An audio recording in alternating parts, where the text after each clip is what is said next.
22 травня 2018 року. Місто Полтава, мікрорайон Половки. Вулиця Примакова.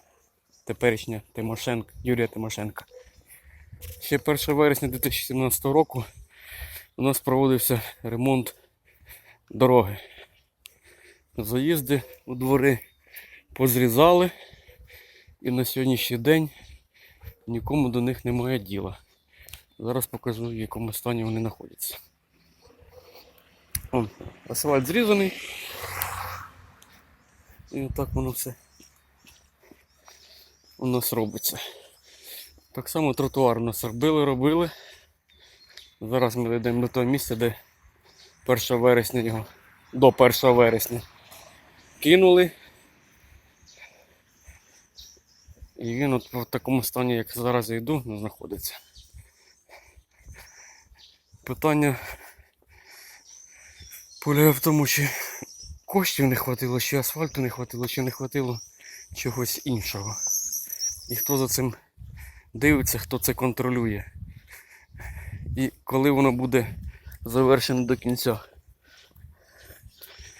Я думаю, в Європі такі роботи так не здаються.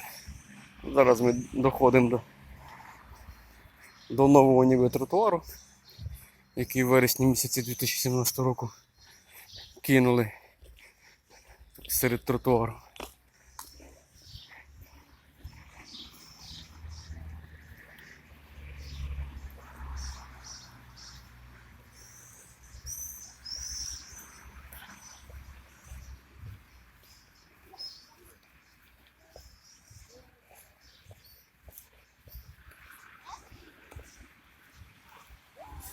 От у нас починається новий тротуар, який робили до 1 вересня 2017 року.